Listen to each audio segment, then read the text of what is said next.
Welcome back. Welcome back to Beautifully Seasoned. Ladies, I'm so glad you decided to join me today. Listen, I have something to share with you today, and I'm going to entitle this Dating Appetite.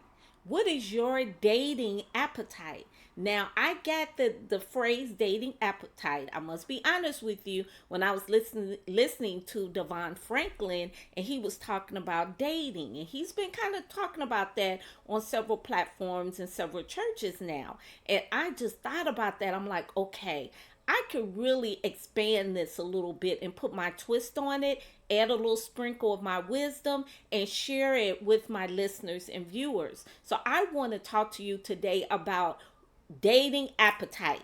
What is your dating appetite? And so, yeah, we're going to dig into that. But first, I got to share and add to your spiritual garden. And so, I want to share with you Proverbs chapter 19, verses 2. And here it goes. Desire without knowledge is not good, and whoever makes haste with his feet misses his way.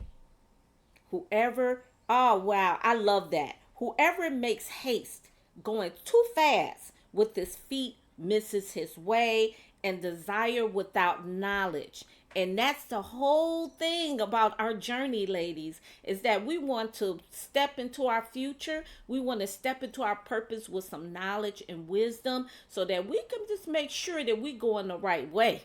We're going that course that God created for us. Okay. So I also have another one. And this one is from James, first chapter and the fifth verse. And it says, if any of you lacks wisdom, let him ask God, who gives generously to all without reproach, and it will be given him. And so for me, I believe that that's what this is saying, is that God gives us the answers of whatever that we need. And I'm a living witness. I mean, when I have some things on my mind or I need answers in some way, either someone is going to say something or it's going to come to me where I will get the answer that I need. So yeah, we got to trust God in that. So those are some scriptures for your spiritual garden. But let's move ahead. I ain't gonna keep you long, but I just had to really expand on this dating appetite. Okay, so we know about our appetites, right? We know when we have an appetite. Let's go down the line. Let's make sure we cover everything. I have here, we have an appetite to eat healthy. Okay, so some of us, our appetite is eating healthy. We're going to eat foods that's good for our bodies to make sure that our cells and all our organs is working properly. And sometimes eating healthy could get a little boring, but it's good for us. It's good for us. Think about that now. I'm going somewhere with this. It's good for us that eating healthy, drinking enough water. Yeah, we want pop every day, but sometimes we'll put that pop and soda down and we're like, okay, I need to drink my 6 to 8 glasses a day. I need my kale, my spinach, my broccoli. I can't just eat meat all the time. We have that going on, right? So that's eating healthy. And then I have here junk food. Oh, junk food tastes good. We know that salt and sugar is good. We know them chips, we know them cookies and cakes and all of that is good.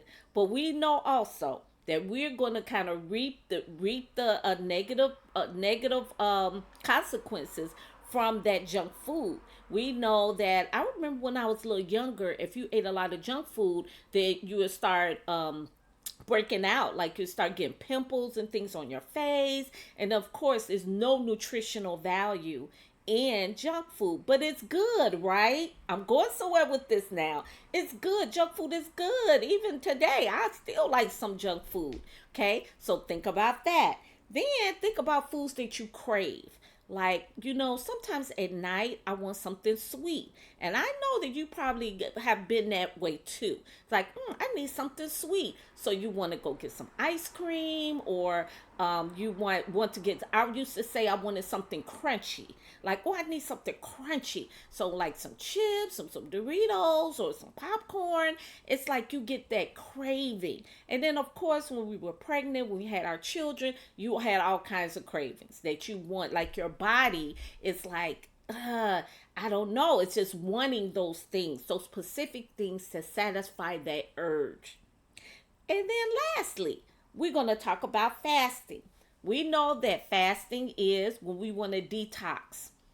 We want to get rid of, and we want to give our system a break. And I'm just talking about as far as physically. I'm not talking to spiritually, because spiritually it is a whole different direction where you really want to get in touch and in tune with God.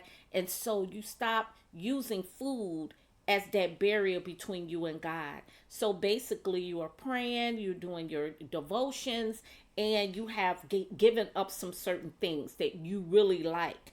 And that is almost like a test of strength. And then it's also replacing those urges with the word of God. But then also, we do know that fasting is detoxing.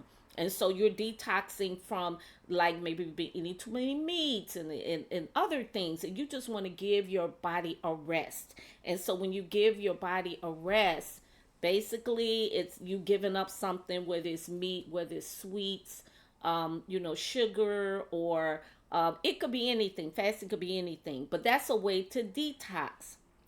So let's apply this to our dating appetite. Let's apply this to our dating appetite. When Devon Franklin mentioned a dating appetite, I was like, wow. And I just started thinking, like, wow, you know what? I could really pull from this and just like add a little of my wisdom to this. And so that's what I'm doing. Okay, so what is your goal for dating? What is that? Is it for sex? Let's be honest. You might just say, look, I just need to go on a date so I can have sex. Now, from a spiritual point of view, I don't believe in that, because I ain't going to just go out and get anybody. Larry, Steve, Michael, because I want sex. But you know what?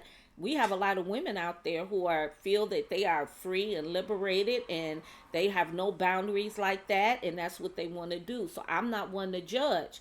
But is that your dating appetite? Is that why you're dating? Because you want to fulfill a sexual desire? Is that it? Okay. How about support? You might have a dating appetite because your dating appetite may be that you might want somebody to support you. And you know what? I'm not really talking about financially, but it could be financially. It could be I need someone in my life that will go on this journey with me, that I'm trying to do some things and they're going to be sticking next to me, maybe like a support system. That could be a reason that you want to date. That could be your dating appetite. Okay, companionship. Now, companionship is like having that friend, and you know what? A lot of us be in that friend zone. So it's like the friend zone. This is a friend, and so it happened to be a member of the opposite sex. So this person is my friend, and so we do things together, and we spend time together. Companionship, just having someone that you can talk to, you can have fun with, and maybe even be romantic with. So that might be one of your dating appetites. And then, of course, we have that lifelong partner that we want, a husband and a wife. That might be your dating appetite. Like, that is the reason why you're dating. You're dating so that you can have someone in your life for a lifelong partner, or a wife, or a husband. And so those to me are the categories that when I'm thinking, that's the categories that we can actually put, your dating reasons. It might be some other reasons, but those are the ones that I kind of thought about. So when you think about this, you meeting someone, wow, eating healthy. How will we put eating healthy with our dating appetite? That will be someone who is good for you, someone who is vibing the way that you are vibing. You have similarities. Okay, you have the similar belief systems, and it's like a good healthy exchange of dialogue, of feelings. You are actually just really flowing with that person, and it's healthy. It's healthy as far as you don't feel like you have to dumb down. and you don't feel pressure where you have to not be yourself in order for that person to really see you. It's okay if that person really sees you and they see you for who you are and they accept that, and they like that. So I think we're healthy. That's something I think we all strive. We all want that. We want someone to see us for who we are and accept that. And it's almost like that unconditional love. And it has to be like an attraction that is more than physical attraction. It goes deeper than that. It's like, okay, I like this person's character, this person mind, and that's big for me. What's your mind like? What's your spirit like? So those things come in with that healthy eating. When we eating that broccoli and that kale, right? Those morning smoothies, we making sure we eating vegetables, we getting plenty of water. That's that healthy. And so that's one part of the dating appetite that I wanted to bring up. Then we got junk food. Now junk food is good. We know junk food is good. Them chips, the candies, the cookies. We want it late at night. Oh, don't that feel good when you want to satisfy that sweet taste in your mouth? You have that urge to just eat something sweet or crunchy or salty, but it's temporary and it's not good for us. And so when I think of junk food, I kind of think of the part of you meeting someone and it's like they're a temporary good. I'm not going deeper. We didn't go deeper with each other. So from face value, I'm just going for face value. And with the face value, we're going to have sex because it's just face value. I don't know anything about your spirit. I don't know anything about your views on the world. I don't know anything about our spiritually where you are. I don't know that. But just like junk food, it's like temporary fix. It's like, I'm going to eat this. Oh, that was that craving I want. That craving for sex, that craving, I'm lusting after you. I'm doing that. And bam, we know what sex is over it like that, right? It's on some of us, some of it, okay, that it's over. And so we satisfy that. But a lot of times you kind of feel empty inside. Have you ever ate a lot of junk food and it's like you kind of feel sick because you ate too much? And it was almost like you was binging because it was just so good. And that's how I am with cheese popcorn. Like I love cheese popcorn. So if I'm eating, if I eat too much, I do feel a little sick because I'm just eating, not thinking, because it's just like a motor. Okay. So yeah, when you think about meeting someone like that, you just taking in face value. Face value. They nice looking. Face value. I don't know nothing about none of your history. I don't know nothing about you. I'm gonna take it in, and then a lot of people do. They'll have sex with them, and then that's it. It's almost like you're numb afterwards. It's like, and I think that's what they call one night stands too. It's like you're going for the moment. You're going for the moment, and it's nothing expected from the both of you. That was it. Okay, so I think that sometimes when people get tripped up with dating, but I believe that that's some people's dating appetite.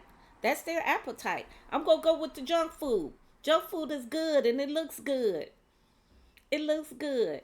And so I'm gonna just go with this junk food, but then feel it empty afterwards because I really, but then too, it depends on what you want from that dating. Do you want sex? If you just want sex, that junk food is out there. You can get the junk food and that's all you want. But was it support, companionship, or having a lifelong partner, a husband or a wife? That's not going to come right away. That's not that binging. Okay? So think about that. Then we have the craving. And I think that's kind of that's basically involved with the junk food, because when you crave, it's like, I've heard women say this, well, girl, let's go out. I'm going to give me a man. Girl, let's go out. I'm going to give me a man, girl. I'm going to pick me up a man. That's that craving. That's craving food. That's like I'm craving that salt and sugar. I need something sweet. I'm craving that. My body is craving that. And don't get me wrong, sex, the desire for sex is healthy. If you don't desire sex, this is my belief, y'all. If you don't desire sex in some way, I just think that that's part of being healthy if you do. It just comes with wisdom. It comes with a certain amount of maturity and wisdom to know that we can't act on those feelings all the time, because that could be very fatal, AIDS. And then not only that, or venereal diseases, but not only that, it could be damaging to your spirit. Can you imagine, with your craving, and then you just going out fulfilling that crave, fulfilling that crave. And I want you to think about this. Think about whoever you do sleep with, you're also sleeping with the people that they slept with. And I think that's kind of how AIDS comes up. It's like that person that you slept with, they slept with someone who had AIDS, and so they contracted it, and so then they're giving it to you. And that's not even the worst thing to AIDS. Just think about those people. And you know what, I could be going more deeper than what you think, but I really feel this, and I have heard of talk about this before. The spirits of other people, your partner, the person that you sleep with, you're sleeping with them and the spirits of the people that they slept with down the road. And so yeah, we all taking all of that in. I wonder why. Maybe that's because we people just like, I don't know what's wrong with me. Because you probably just got all these people's spirits because you just been sleeping around and sleeping with all these other people and satisfying that craving. And you know what? I'm going to say this. I think the craving too is sometimes you just want to feel belonged. You want to feel you held, someone to hold you. You want to feel that closeness, that intimacy. That's all normal. We all need that. We all need that to survive. And so I get it when some people are like, look, I'm just going to go out there and I'm just going to get someone. But we have to really conduct ourselves with wisdom, ladies, and with a form of maturity and self discipline. It's going to come. It's going to come. You know it's going to come. So sometimes we got to be like, okay, it's worth the wait. It's worth the wait. But I can't go out and because he fine. He tall, dark, he do chocolate. And I want to satisfy that craving. Because then that'll be that empty feeling afterwards. Because then that would just be sex, not support, not companionship, not this lifelong partner. And then what are you going to do? Go out the next time, the next weekend, and do the same thing? A lot of times, after that time, they're not going to call you. It was no kind of other than physical attraction. That's it. So that's why, my man, I do not want to just be physically attracted to you. You got the love what's inside of me. It got to be deeper. And I believe that that's at the point of where we are now, ladies. Is that it has to be deeper. You got to love me, everything. That's everything. Okay? You got to love it all. Okay? So that is the part of the craving. And I think the craving is sex. The craving is not the support. It's not the companionship. It's not the lifelong partner, the husband and wife. It's not that. It's like immediate. I need this immediate. And you know what? A lot of times men are like that. But you know what, ladies? I just believe we need to still be in touch with our femininity. I think a lot of us have said, "No, nah, I'm just gonna go out there. I want what I want," and we start taking on the behaviors of men, and that's kind of how a lot of them conduct themselves. But we're made from a whole different. We wired different. We're wired. We had the babies. We're more nurturing. I think some women could say wham, bam, bam, and not think about it. But I think deep in her heart, she is thinking about it. I think sometimes we put barriers up because we've been hurt so much. And it's just like, okay, I'm just going to do it for the sex. That's okay. And we just become numb. But it's okay to be vulnerable. And I feel that's part of our femininity, to be vulnerable. I don't want to ever lose feeling vulnerable. I still want to feel vulnerable. And so, yeah, I just think it's just, I think that's when the prayer comes in. And I think that that's it, that just to get a hold of ourselves, and just kind of be okay. Um, and then we got fasting. Now, with fasting, I look at it as celibacy. And yeah, a lot of people don't want to hear that, because that means that you are refraining from sex. You're refraining for sex. And that is not easy. But I'm telling you, it is really a test of your strength and your endurance. It's a test of your spiritual level, that you could say, well, I'm gonna wait, instead of succumbing to that urge, instead of just doing that, pulling anybody, because there's people out there, they be willing to, yeah, come on, I have sex with you. I'll be that junk food that you needed. I'll be that craving that you need. I got it. But just think of all the other things that we're gaining from that. And the gaining is what, possible venereal diseases, HIV, AIDS, and then also sleeping with someone that you really don't know, and it's just like feeling numb inside, and then of course you sleeping with them and everybody else that they slept with. And yeah, and like I said, some people could do it. I just, and they used to call that the F buddies. I've heard that before. F buddy, like you just come over tonight, do this, and then go on back about your business. So yeah, fasting. Let's go back. Fasting, celibacy. It takes a lot of strength. It takes self discipline. And I think sometimes with women being single, and I'm gonna say some men too, sometimes you get to the point where you're like, I'm not doing this anymore. I heard a guy say this before. He said, I'm just tired of sleeping around. I'm just tired. This was okay when I was like in my 20s, and I was out there, and I'm just, just going and sleeping with anybody. Any girl who's willing to open her legs, I'm sleeping with it. But now I've gotten older now, and I don't want that. I don't want it just for this act. I want more meaning behind my relationships. And so I'm going to take this fasting, detoxing from this, and I'm going to give my spirit a rest. I'm going to give my body a rest, because it's unhealthy to be sleeping around too. And when I heard a guy say that, I was like, wow, that's unusual. It's unusual to hear that. For me to hear that from a man that say, he's like, look, I'm just going, I know it's going to probably be a challenge, but I am going to just relax, and I'm going to just focus on some other things until I find the right person.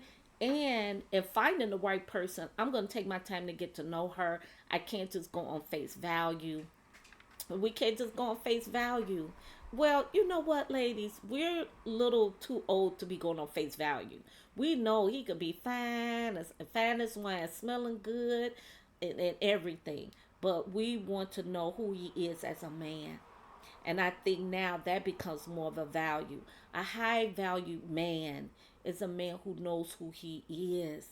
A man who knows, respects women, who could respect you. A man who has a level of intellect, who is walking in his purpose, or on his way and walking in his purpose. Okay, so and it has his own relationship with God. I can't be with you if you don't have no spiritual part of you. What we gonna talk about? Okay, and so those things, and even more, that we're looking for, other than that exterior. Yeah, that's cute too. We want the exterior too, just like he does. It's not saying that we're going to ignore the exterior, but that's not going to be the whole package. We want the whole package. And the whole package, we cannot ignore his character, his integrity, and who he is as a man. A man, the man. Okay, and I'm going to say that, the man, not just a man. Or yeah, we could say both, a man and the man. It's a lot that goes into that word man. And I think we get to know more and more that, due to the experiences that we've had in the past. It starts to form for us, where we kind of, we know what we want now. And it's definitely not just face value. And so That's what I'm saying with celibacy. That's what it does. It gives you a break. It helps you to focus more on who you want and what you want. It's a big spiritual component to this because you have to trust God that, okay, God, I'm going to wait for that person to come in my life. But until then, I'm going to learn about myself. I'm going to improve myself. I'm going to prove who I am as a woman. I'm going to prove who I am as a man. And I am just going to work on me being the best me that I possibly can, being the best me. And so don't let anybody rush you if you're single. I know Devon Franklin was saying in his sermon that a lot of times people make you feel something wrong with you if you don't have anybody in your life. And that's not true. Or I've heard this before. Oh, a guy might say, "Oh, look at her. She's by herself." See? Like that's a bad thing. And I don't know what their relationship is, but it's not a bad thing to be single. It's not. You learn a whole lot about yourself and you could focus more on your purpose and what why God put you here and your gifts, and you could focus more on being getting closer to the Lord. Let him be your man. Let the Lord be your man, okay? For now. So celibacy, that is one of that dating appetite where I'm gonna still go and look for that, not look for, but be willing to receive companionship and a lifelong partner, but refraining from sex because that's just my belief on I that's my belief. Mm-mm. When you mind, and we're gonna take our time with that. So, um, I just want to share that with you today. I just thought the whole idea of a dating appetite. What is your dating appetite? You want just sex? I'm just dating for sex. I just want somebody to support me. And you know what? Sometimes with that, I guess it could be kind of like a friend, you know, because I would say support and companionship, how would that be different? I believe that dating for somebody with support would not necessarily be a romance, you know, but with companionship, definitely it could be a romance. It'll be more on a friend level. You are, going to theater together, doing things together, and just being that friend as well. And then, of course, are you dating because you want to really have a long lasting relationship? You want a lifelong partner, husband, or wife. And so that's the reason why you're dating.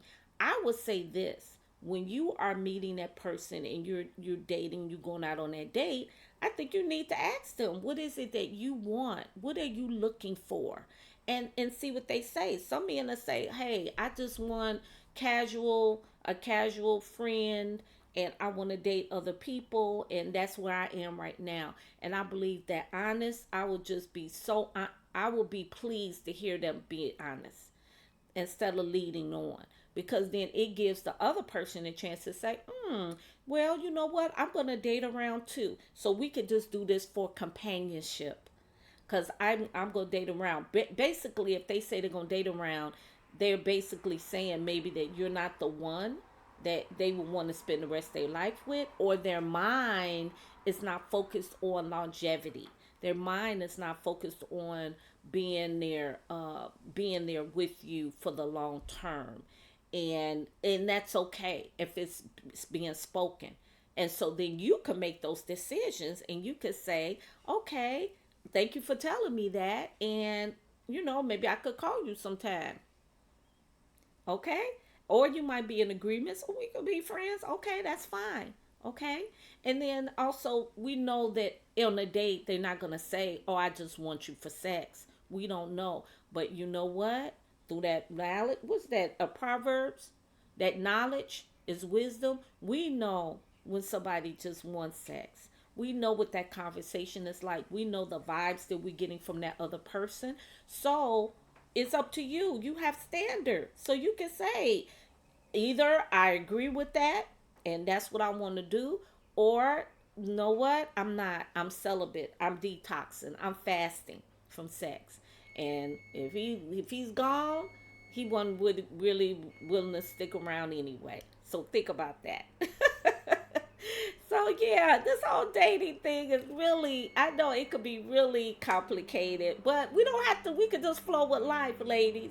Let's just flow with life. You know how I am about dancing. Flow with life, enjoy your life, have fun, work on you and work on what you can do for you and helping other people, and definitely building your relationship with God. That's what I suggest. Okay. So I have two quotes here, and these quotes are for Devon Franklin. I'm telling you, I listened to this brother. He had a sermon on being single and the value of being single. So I would advise you go and find him. I think he was on I know he was on the Potter House, but it was some other, it was another church that he was talking about being single. And I'm like, okay, you know, him and Megan Good broke up, and Megan is my girl. I like her. I don't know what happened. Some say that he was kind of controlling. I don't know. But you know what? I did hear him talk, and he was saying, look, I needed therapy after that. He was serious. He's like, I needed therapy. He said, I got about two, three therapists. So he was very vulnerable, and at least he was very clear and honest that this really affected me. You know, I really loved her, and this breakup really affected me. And so I hate to hear that from anyone, but you don't really hear men having to really get themselves together after a breakup. You know, they usually just go on to the next woman. Okay, go on to the next woman and they okay. At least that's what we see. So we don't really see sometimes that part. But I just give him all due respect for just admitting that, look, I needed some help, you know, even to get through this. This is a lot. And so, yeah.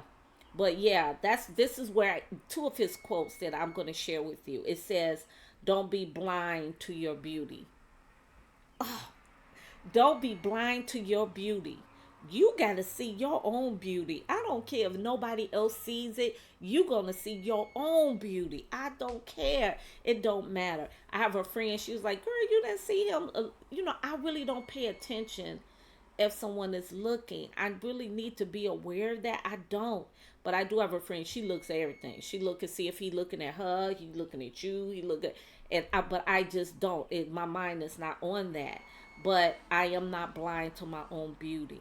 And so even if somebody else doesn't like my own beauty, they have every right not to. It's okay, because the right one will see it. The right one will. So yeah, it's worth the wait. And then this is another a quote that he said. He said, "Don't compromise to be recognized." That said it. Don't compromise who you are to be recognized. I'm not going to compromise where I am just so you can like me. I'm not going to dumb down what I know because you don't, for you to like me. You have to like me for who I am. And I'm not saying that, you know, I won't constantly do self improvement. Absolutely. I'm going to do that self improvement. But I'm not going to compromise my integrity and so that you can recognize me. I'm not going to do that. And I love that. And then this is the last one that he said, pray that you find success in loving yourself. I pray that you find success in loving yourself, because when you love yourself, you're able to love others. You able to love others, but you have to love yourself first. I'm not waiting for him to make me happy. I want to be happy coming in, happy already, and then he's going to add to that. He's going to be those sprinkles on the top of the cake, okay? So yeah. Dating appetite. What is your dating appetite? What you looking for? Sex? You looking for some support? Somebody to support you in your dreams. Companionship. I just want a friend. You know, we going out and everything. Or I want a lifelong partner. I want a husband or a wife. Think about what you want. And think about those things that I talked about, the junk food, the craving. How are you approaching your dating? How are you approaching that? Is it just, I got a craving, I'm going to go out and get that craving satisfied? Are you fasting right now? Are you celibate? What's going on? Okay, so think about that. So I hope you found value in this podcast today. I just had to bring that up to you, and I thank you for tuning in. Please share this with your friends. I appreciate all your support. Before I leave, I always have to say a prayer for you. And this prayer is from Joel Osteen. You are blessed, prosperous, redeemed, forgiven, talented, motivated, valuable, free, determined, equipped, empowered, anointed, accepted, and approved. You're not average, sis, and you're not mediocre. You are a child of the Most High God, and you will become all you was created to be. In Jesus' name, amen, amen. I pray that for you, sis. I really do. Thank you for joining me at the Beautifully Seasoned podcast. Check out my website at www.beautifullyseasonedyou.com and my book, Standing Inside Myself, A Journey of Self-Love, Wisdom, Power, and Purpose. And you can get that book on Amazon. Thank you again for your support. Love you. And I will definitely be seeing you next time. Bye bye.